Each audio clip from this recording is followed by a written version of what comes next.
Terima kasih sudah mengklik video ini. Sebelum memulai video ini jangan lupa like dan klik tombol subscribe. Dan juga nyalain loncengnya agar kalian nggak ketinggalan update terbaru dari Novel Art. Jangan lupa juga share ke teman kalian, agar teman kalian gak bosen di saat karantina. Dan semoga wabah ini cepat berlalu. Amin. Selamat menonton.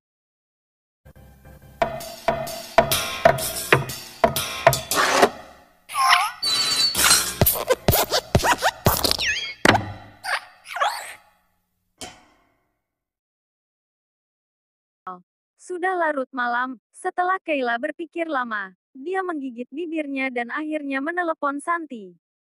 Dia dan Santi sudah lama saling mengenal, walaupun dia tidak tahu identitas asli Santi. Tapi saat dia menjadi target para pembunuh, Santi yang pertama kali memberitahunya.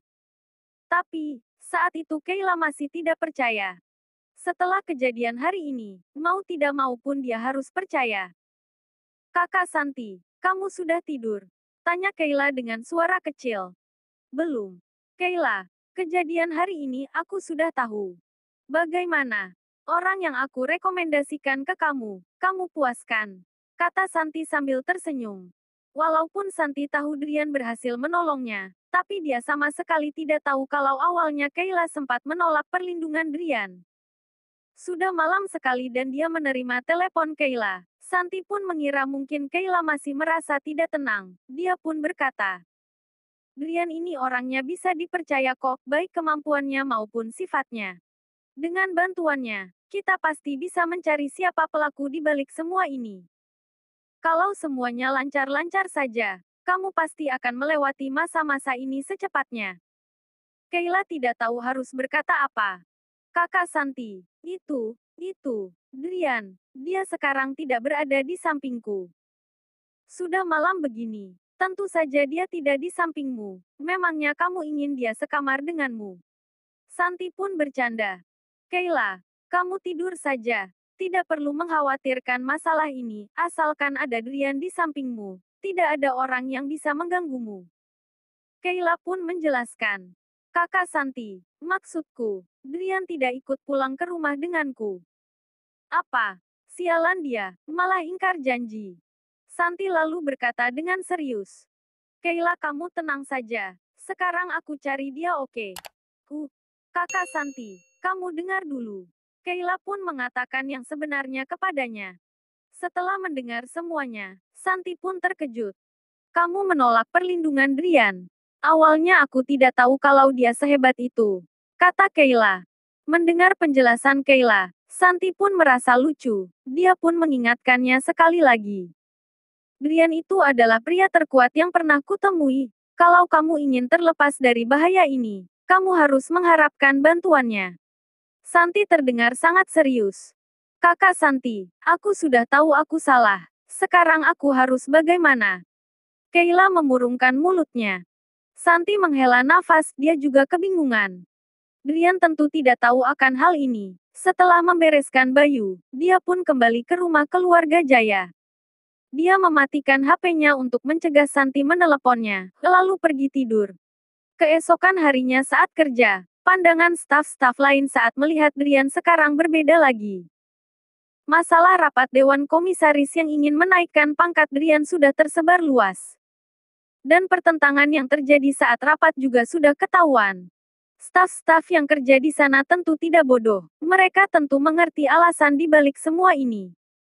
Menurut mereka, Drian sudah menjadi anak catur yang penting bagi direktur, sampai-sampai dia diperdebatkan dengan komisaris-komisaris lainnya saat rapat. Ini adalah saat-saat yang menegangkan. Mereka semua tidak mengetahui keadaan yang sebenarnya. Mereka tidak tahu apakah harus mendekati Drian atau tidak, kalau sampai malah terkena masalah. Tentu saja gawat. Tidak ada seorang pun yang menyapa Drian, tapi Drian malah senang. Dia bisa kembali bekerja seperti biasa di bagian pemasaran. Saat ini, di depan pintu perusahaan, tiba-tiba ada belasan mobil mewah berwarna hitam yang datang dengan 4 orang bodyguard di dalam setiap mobil. Mobil-mobil ini pun menarik perhatian banyak orang. Satpam-satpam perusahaan Jaya mengira mereka datang untuk mencari masalah. Mereka pun bersiap siaga dan bersiap menghadapi mereka. Tapi, anehnya, bodyguard itu tidak bersikap sombong. Mereka malah berlari cepat ke depan pintu dan membentuk dua barisan. Salah seorang bodyguard pun membuka pintu mobil yang berada di bagian tengah dan berkata dengan hormat, "Nona, sudah tiba."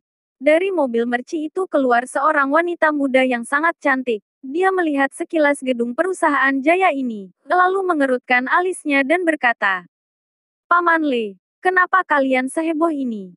Bodyguard yang bernama Paman Le itu pun berkata, "Ini perintah keluarga Yuzi. Nona Keila kemarin diserang oleh seorang pembunuh bayaran. Keluarga sangat mementingkan hal ini. Kalau orangnya banyak, pembunuh pasti tidak akan berani beraksi." Keila merasa tidak nyaman dengan perlakuan seperti ini, tapi dia memilih untuk tidak menghiraukannya dan berjalan ke depan satpam perusahaan Jaya dan bertanya, "Halo, apakah Tuan Drian bekerja di sini?" Kakak ipar, melihat wanita secantik ini, satpam itu pun merasa canggung dan berkata terbata-bata, Kakak ipar dia, baru saja masuk." Keila pun mengangguk dan berjalan masuk, Paman Le mengikutinya dari belakang. Seharusnya, yang bukan staf perusahaan tentu tidak boleh masuk ke dalam. Misalnya saat pertama kali Drian datang ke perusahaan ini, dia pun langsung dihadang oleh satpam-satpam ini. Tapi bagi Keila, peraturan seperti ini tentu tidak ada. Melihat kehebohan saat dia datang, satpam-satpam itu tentu tahu kalau dia bukan orang biasa yang bisa disinggung. Kalau menghalanginya pasti malah akan terkena masalah. Mereka pun hanya bisa memberitahu staf-staf eksekutif di perusahaan tentang hal ini. Staf-staf eksekutif di perusahaan pun langsung mencari tahu tentang Keila. Ternyata ngapain dia datang ke perusahaan kita? Cekak Keila, wanita sosialita yang selevel dengan Sena. Staf-staf itu pun mulai berkomentar. Keluarga Yuzi di kota, tidak sama dengan keluarga Jaya yang tiba-tiba muncul. Keluarga Yuzi memang berasal dari Jakarta. Sejak ratusan tahun yang lalu, keluarga ini sudah ada. Tidak ada lagi yang mempunyai sejarah terlama selain mereka. Dan Keila adalah keturunan keluarga Yuzi yang masih muda, dan salah satu yang paling berpotensi dan bersaing untuk menjadi kepala dari keluarga Yuzi. Wanita sehebat ini malah berhubungan dengan Drian, benar-benar tidak terduga. Keila yang datang mencari Drian, hal ini langsung diketahui oleh Andre. Dia pun merasa heran dan tidak menyangka kalau Drian akan berhubungan dengan Keila.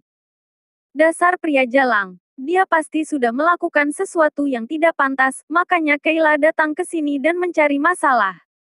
Sena merasa geram. Melihat Sena, Andre pun menggeleng dan tertawa. Menurutku bukan karena itu.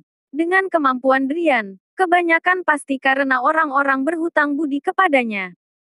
Kalau karena Drian, kita bisa bekerja sama dengan keluarga Yuzi. Ini juga hal yang baik bagi perusahaan dan keluarga kita. Ayah, kenapa kamu membelanya terus? Sena mengerutkan hidungnya. Andre pun tertawa dan berkata, "Drian ini orang hebat yang susah ditemukan loh, kamu jangan meremehkannya lagi." Sena pun terdiam dan kembali ke ruangannya. Dia kesal. Sejak mengetahui Keila datang khusus untuk mencari Drian, dia merasa hatinya sangat kacau. Dan merasa kecewa. Dia juga tidak tahu mengapa bisa muncul perasaan seperti ini. Bagian pemasaran. Saat Keila muncul di depan pintu, bagian pemasaran yang tadinya masih ricuh pun menjadi hening. Parasnya tidak kalah cantik dengan Sena, tapi pembawaannya berbeda dengan wanita-wanita cantik lainnya. Hampir semua staf menatapinya dan meneteskan air liur. Gila, datang dari mana wanita cantik ini?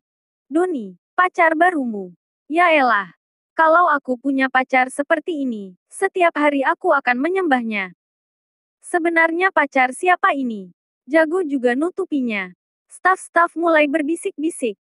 Mendengar suara-suara bisikan staf-staf lain. Drian yang tadinya sedang bermain HP pun mengangkat kepalanya dan melihat Keila. Dia pun langsung menyadari kalau Santi sudah membocorkan datanya. Sambil memarahi Santi di dalam hatinya, dia pun mengambil HP-nya dan berencana kabur dari pintu belakang. Kalau bisa menghindar, dia ingin menghindar saja. Drian tidak ingin ada kekacauan lagi yang terjadi pada dirinya. Apalagi kemarin Kayla yang menolaknya. Ini membuatnya merasa tidak senang. Windstalker seperti dia, ditolak untuk pertama kalinya. Kalau sampai hal ini tersebar, pasti akan merusak namanya. Tuan Drian. Melihat Drian yang berencana kabur, Kayla pun berteriak. Staf-staf bagian pemasaran pun kaget. Mereka tidak menyangka, wanita secantik ini, malah datang mencari Drian. Apalagi Henry. Sejak awal dia sudah menganggap Drian sebagai saingannya. Melihat keadaan ini, dia pun merasa iri dan geram. Mendengar panggilan itu, Drian tahu dia tidak bisa menghindar lagi. Dia pun tidak jadi kabur dan berkata pasrah. Nona Kayla, kemarin aku sudah membantumu. Kamu mau ngapain lagi? Ini tempat kerjaku. Kalau tidak ada urusan lain, tolong kamu pergi. Hei anak muda, kenapa berbicara seperti itu dengan Nona Kayla?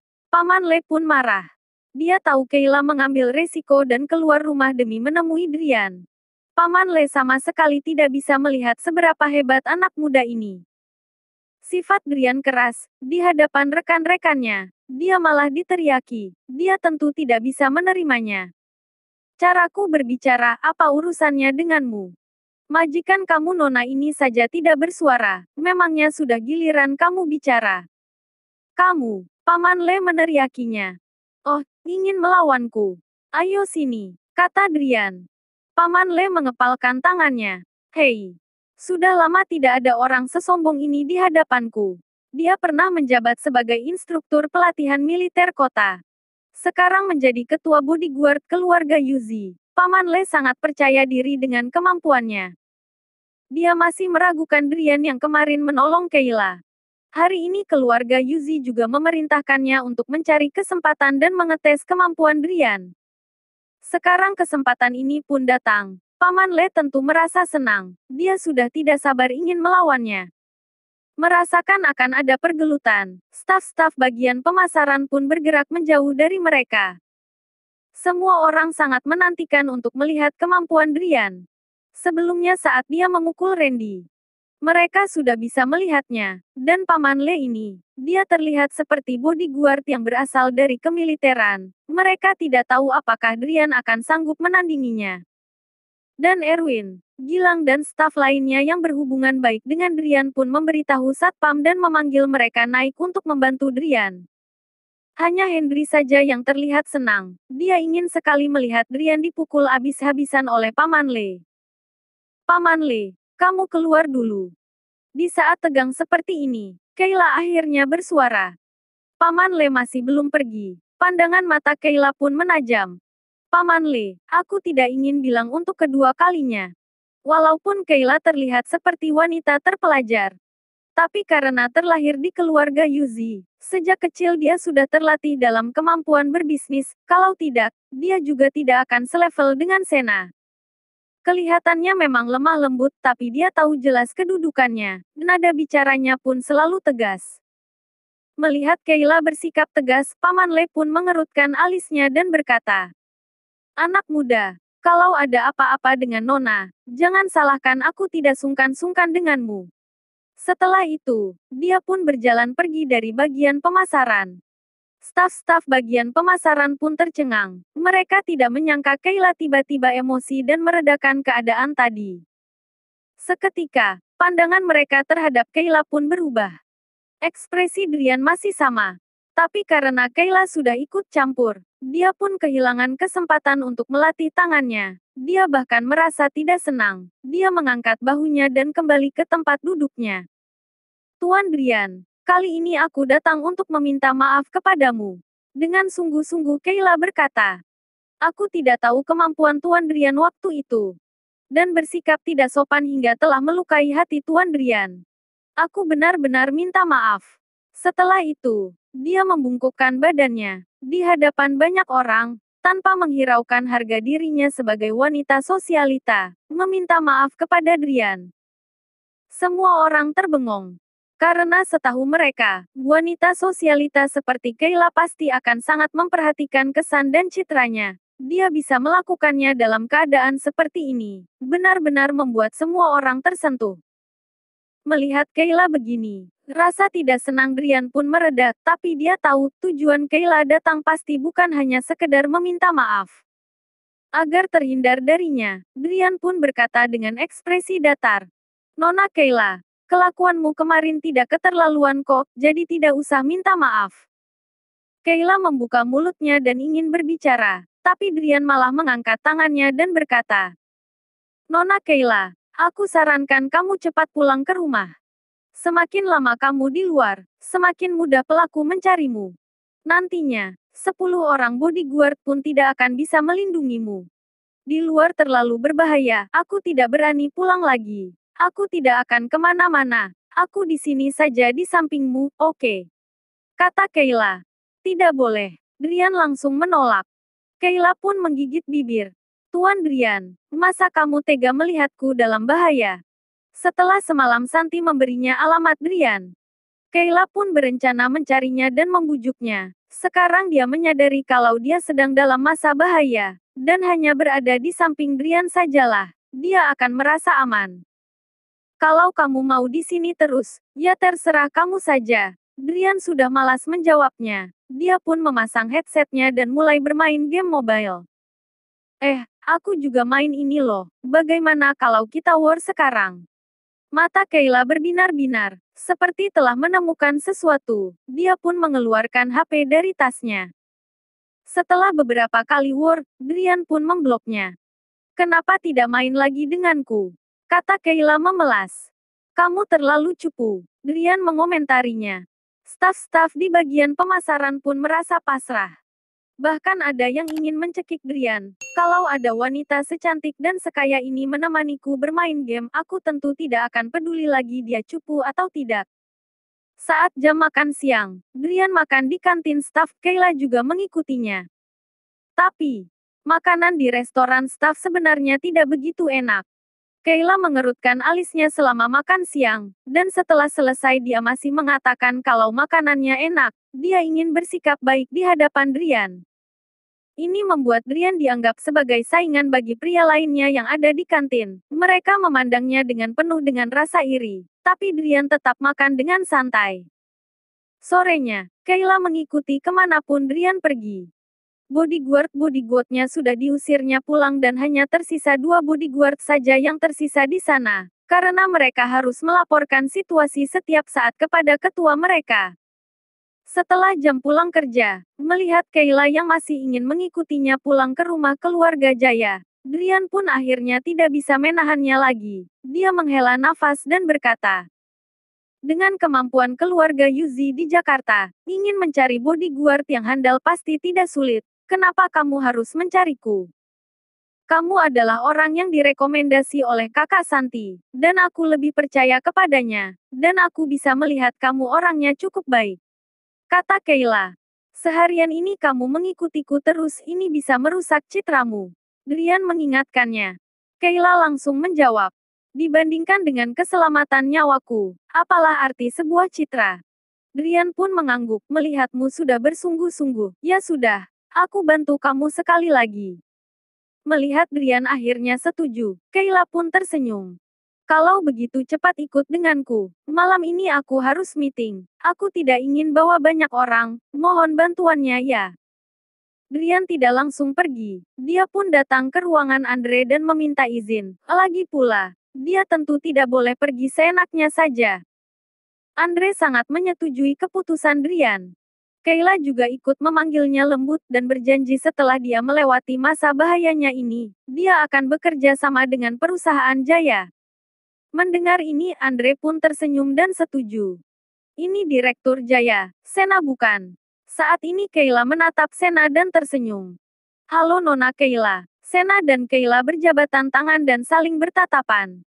Kayla tersenyum dan berkata, media suka sekali membandingkan kita berdua, tapi nyatanya, kita baru pertama kali bertemu bukan? Benar, Sena mengangguk. Sekarang kita sudah saling mengenal, lain kali kita akan bertemu lagi kan? Kata Kayla. Pasti. Sena menjawab singkat. Walaupun tidak ada yang aneh dari percakapan mereka, tapi Drian merasa suasana itu dipenuhi dengan asap peperangan yang tidak terlihat. Mobil hitam anti peluru keluarga Yuzi pun melaju menuju rumah keluarga Yuzi. Dua bodyguard duduk dan menyetir di depan, sedangkan Drian dan Kayla duduk di belakang dan bermain game. Mereka war beberapa kali. Kerap kali terdengar Kayla berteriak. Aduh, kenapa aku dibunuh lagi? Cepat tolong aku. Hah, saat ini juga. Drian mengangkat kepalanya dan menajamkan pandangan matanya. Dia melihat ke kaca spion, ada sebuah mobil hitam bermerek BYD. Sejak mobil mereka berjalan keluar dari perusahaan, mobil ini terus mengikuti mereka. Sudah belasan menit lamanya. Tapi dua bodyguard di depan sama sekali tidak menyadarinya. Mereka tidak tahu kalau ada bahaya yang sedang menunggu mereka. Dua kakak ini, nanti kalau sudah sampai di depan, belok kiri ya. Drian melihat sekilas ke GPS. Mereka berdua pun merasa aneh dan berkata, kiri. Tuan Drian, ini bukan jalan pulang kita. Kayla juga merasa aneh. Drian saat ini malah sudah melepaskan jaketnya dan menggerakkan lengannya. Di belakang ada mobil yang sudah mengikuti kita sejak tadi. Kalau aku tidak salah tebak, mereka pasti ingin mencari masalah dengan kita. Kalau mengikuti jalan pulang seperti biasanya, mungkin akan muncul banyak kemungkinan. Karena mereka mungkin sudah membuat jebakan di depan. Belok ke kiri. Ubah jalan kita. Kacaukan rencana mereka. Walaupun mereka juga pasti akan merubah rencana mereka, tapi setidaknya masih lebih baik daripada langsung masuk ke dalam jebakan mereka. Kedua bodyguard itu pun melihat ke kaca spion dan ekspresi mereka seketika berubah. Kakak Drian, bagaimana ini? Tanya Kayla, setelah seharian bersamanya. Dia sudah merasa akrab dengan Drian, panggilannya kepada Drian pun sudah berubah. Dua kakak ini, ikuti saja dulu apa kataku tadi, lalu beritahu keluarga Yuzi dan polisi, suruh mereka cepat kirim bantuan. Kata Drian dengan tegas. Bodyguard yang sedang menyetir pun langsung berbelok ke kiri. Ini membuat orang yang ada di dalam mobil BYD di belakang mereka pun terkejut. Dia mengangkat HP-nya dan berkata pelan. Kita sudah ketahuan, mereka sudah ganti jalan. Ikuti terus dan jangan lupa lapor setiap saat, kata pria yang ada di telepon. Baik. Di sisi lain, keluarga Yuzi juga sudah mengetahui kalau Kayla sedang dikejar pembunuh. Kepala keluarga pun mengirim pasukan bodyguard ke sana. Di saat bersamaan, mereka juga menyuruh polisi untuk memberikan bantuan tercepat. Tapi walaupun usaha-usaha sudah mulai dilakukan, mobil di belakang masih saja mengikuti mereka. Ini artinya pembunuh itu tetap tidak mau menyerah. Saat ini mereka sangat kepanikan, seperti sebuah tangan besar yang mencekik leher mereka sehingga mereka sulit bernafas. Kedua bodyguard itu berkeringat dingin. Walaupun mereka bodyguard profesional, tapi keadaan seperti ini sangat jarang mereka temui. Mereka bahkan sudah mempersiapkan diri untuk berkorban dan melindungi Kayla. Berhenti, aku yang nyetir saja, kata Drian. Tapi ada yang mengikuti dari belakang. Bodyguard itu panik. Drian menggeleng. Mobil yang di belakang itu hanya mengawasi kita saja. Pelaku yang sebenarnya ada di depan kita. Keadaan kalian yang seperti ini sudah tidak bisa menyetir. Dan ternyata benar, saat mobil merci mereka berhenti, mobil BYD di belakang juga ikut berhenti. Bodyguard yang tadinya menyetir pun duduk di belakang bersama Kayla, sedangkan bodyguard yang satu lagi duduk di samping Drian, membantu Drian melihat keadaan sekitar. Saat Drian mulai menyetir, suasana kepanikan tadi pun seketika mereda. Kayla menghela nafasnya. Tadi dia sangat ketakutan. Tidak tahu kenapa. Setelah Drian yang menyetir, dia pun merasa aman. Setelah melaju beberapa kilometer ke depan, tidak terjadi sesuatu yang aneh. Ini membuat kedua bodyguard itu merasa, sia-sia saja mereka sudah ketakutan seperti tadi. Paman Le sudah datang menjemput kita. Mereka akan sampai dalam 5 menit. Kata bodyguard yang duduk di samping Drian. Baguslah. Kayla tersenyum. Bagus apaan, 5 menit lagi baru bisa sampai. Saat mereka sampai, makanan pun sudah dingin. Pasang sabuk pengaman kalian, mereka sudah mulai beraksi. Drian mengingatkan. Mereka terkejut dan melihat ke belakang. Mobil BYD yang sejak tadi mengikuti mereka sudah menghilang, dan sudah diganti dengan sebuah truk besar. Tidak tahu berapa banyak barang yang ada di dalamnya, tapi beratnya pasti puluhan ton. Supir truk itu adalah seorang pria yang memakai topi. Saat ini, mobil merci yang dibawa Drian sudah tiba di perempatan jalan. Di sini sudah termasuk kawasan pinggiran. Tidak banyak mobil di jalan, anehnya. Di setiap perempatan jalan, masing-masing ada sebuah truk besar. Mereka ingin menabrak kita. Kayla langsung menyadari hal ini. Kedua bodyguard itu pun ketakutan. Kalau bukan Drian yang terus menahan mereka, mungkin mereka sudah akan meloncat turun dari mobil. Lampu hijau pun menyala. Drian menginjak gas dan melaju lurus ke depan. Pada saat bersamaan, tanpa mempedulikan lampu merah, mobil truk yang ada di kiri, kanan, depan dan belakang mereka pun melaju bersama dan ingin menabrak mobil merci mereka yang berada di tengah perempatan jalan itu.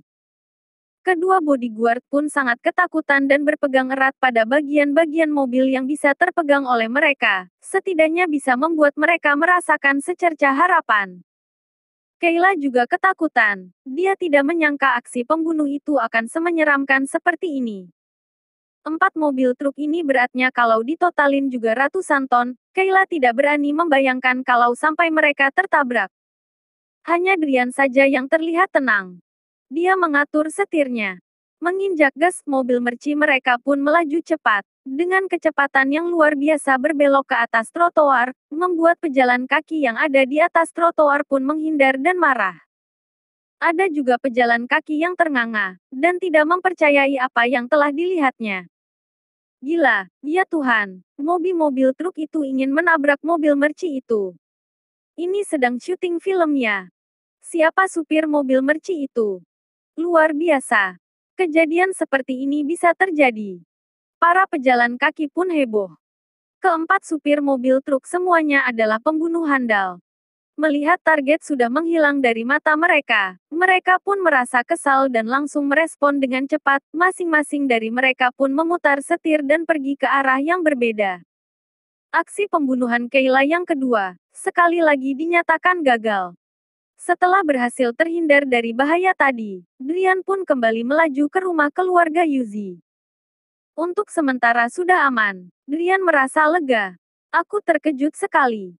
Kakak Drian, untung kali ini ada kamu. Kayla memegang dadanya, merasa seperti hidup kembali.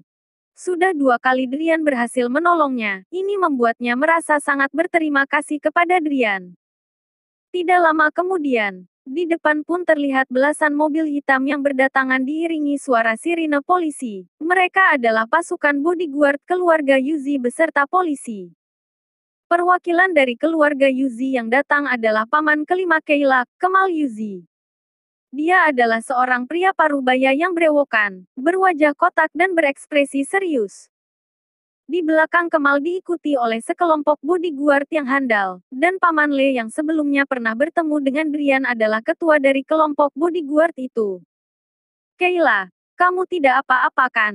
Tanya Kemal Yuzi. Kayla pun menggeleng. Sudah selamat dari bahaya, dan aku harus berterima kasih kepada Tuan Drian. Di saat seperti ini, panggilan Kayla kepada Drian pun kembali menjadi resmi. Oh dia, Kemal Yuzi menatap Drian. 2 hari ini data Drian muncul di kalangan atas keluarga Yuzi. Tapi data yang didapati keluarga Yuzi hanya menyebutkan kalau Drian baru pulang dari luar negeri. Tidak ada data-datanya saat di luar negeri. Tidak ada seorang pun yang tahu dari mana Drian berasal. Semua orang pun menjadi curiga terhadap kemunculannya. Hanya ada beberapa dari keluarga Yuzi yang tahu. Kalau Drian adalah rekomendasi dari Badan Keamanan Nasional. Makanya keluarga Yuzi bisa dengan tenang mengizinkan Kayla pergi mencari Drian. Tidak disangka malah terjadi kejadian seperti ini. Mereka dikejar oleh pembunuh. Bagi keluarga Yuzi, ini adalah hal yang sangat memalukan. Ini membuat kepala keluarga Yuzi sangat marah. Dia harus segera mencari tahu masalah ini, dan memperingati aliansi pembunuh, Shadow Tiger. Kalau mereka masih berani beraksi untuk mencoba membunuh Kayla, maka keluarga Yuzi akan balas dendam. Aliansi pembunuh Shadow Tiger tentu juga tidak bodoh. Mereka pun menjawab, kami hanya menerima uang dan menjalankan tugas. Kalau keluarga Yuzi mau cari masalah, tolong langsung cari orang yang membayar kami. Maksud mereka sangat jelas. Asalkan orang itu masih membayar mereka, mereka tentu masih akan terus mencari kesempatan untuk membunuh Kayla. Kecuali keluarga Yuzi menemukan orang yang membayar mereka, dan menyuruhnya untuk membatalkan tugas, dengan begitu Shadow Tiger pun akan menyerah dan berhenti. Perselisihan di antara mereka pun menyebar ke seluruh kalangan atas di kota dan menimbulkan perdebatan. Dan di saat seperti ini, Drian menjadi bodyguard yang direkomendasikan oleh Badan Keamanan Nasional. Dia sangat penting bagi keselamatan Kayla dan kehormatan keluarga Yuzi. Sebelum datang ke sini, Kemal Yuzi sudah mempersiapkan hatinya. Kalau Drian memang tidak mampu, dia akan menyuruhnya pergi. Tapi setelah menatapnya, Kemal merasa dia tidak bisa menilai Drian hanya dari luar saja. Paman Kemal, jangan lihat Tuan Drian terus dong. Kayla mengingatkan, sudah 5 menit sejak Kemal menatap Drian, tapi Drian sendiri sama sekali tidak terlihat canggung. Kemal pun mengeluarkan suara batuk dan berkata, Kayla, ini berkaitan dengan keselamatanmu, kita tentu harus lebih teliti. Lalu, Kemal melihat ke Drian dan berkata, benar tidak, anak muda? Benar, benar sekali. Drian mengangguk. Perwakilan dari kepolisian adalah orang yang sudah dikenali Drian, Mari, polisi wanita yang sebelumnya sempat bertentangan dengannya namun kemudian mengajaknya berdamai. Saat ini dia memakai baju polisi. Dengan ekspresi yang serius, dia pun berjalan ke sana dan menanyakan kepada Kayla dan 2 bodyguard mengenai detail kejadian tadi. Dia melihat ke arah Drian. Akhir-akhir ini masalah besar di kota semua kamu hadapi. Itu karena aku beruntung, kata Drian sambil mengangkat bahunya. Mari menjulingkan matanya dan berkata pelan. Keluarga Yuzi itu penopang ekonomi kota, tidak boleh sampai terjadi kekacauan. Keselamatan Kayla sekarang bergantung padamu. Atasan kami juga sudah bilang, asalkan Kayla melewati masa bahayanya, nanti kamu akan diberi hadiah. Wah, hadiah. Hadiahnya boleh dipilih. Bagaimana kalau kamu menemaniku tidur? Kata Drian genit. Sialan. Tolong bersikap serius. Mari melototinya. Drian pun memurungkan mulutnya. Kali ini dia pulang. Tujuan utamanya adalah mendapatkan obat penawar virus es. Dia sudah merencanakan untuk segera pergi setelah mendapatkan obat itu. Tapi setelah dia pulang, ternyata obat penawar virus es itu berkaitan dengan banyak hal, dan yang terpenting adalah, penelitian Four Directions Hydrogen masih belum berhasil secara total. Sekarang dia malah berhubungan dengan Badan Keamanan Nasional dan terikut campur dalam masalah keluarga Yuzi. Sebenarnya Drian tidak ingin berkembang di kota, tapi kejadian-kejadian ini, seolah-olah seperti takdir yang membawanya ke arah ini. Polisi Mari, apakah kalian bisa membantu untuk menyelidiki lebih lanjut tentang aliansi pembunuh Shadow Tiger? Tanya Kemal. Mari menggelengkan kepalanya. Shadow Tiger tidak punya markas tetap. Setiap pembunuh di bawah aliansi itu tidak kalah hebatnya dengan polisi. Mengenai ini, kami juga sedang menyelidikinya, tapi belum ada perkembangan sama sekali. Suatu hari keluarga Yuzi pasti akan melenyapkan mereka. Kata Kemal dengan yakin.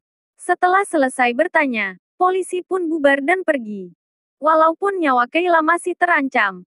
Tapi saat ini banyak bodyguard di sekelilingnya. Ditambah lagi dengan keberadaan Drian, dalam keadaan seperti ini.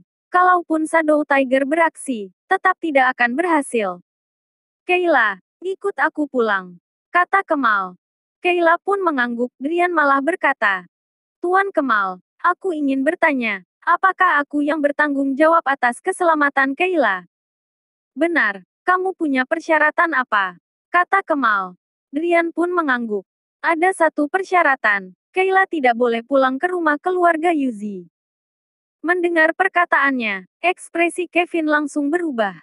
Anak muda, apa maksudmu? Kayla juga kaget, maksudnya dia mencurigai ada orang dari keluarga Yuzi yang ingin membunuhnya.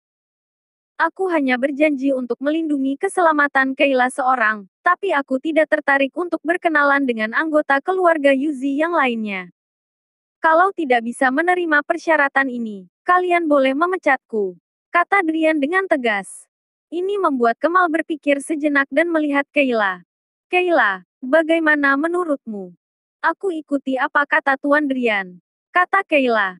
Walaupun kualitas bodyguard di rumah keluarga Yuzi sangat tinggi, tapi dia tahu itu masih belum cukup untuk menghadapi pembunuh profesional.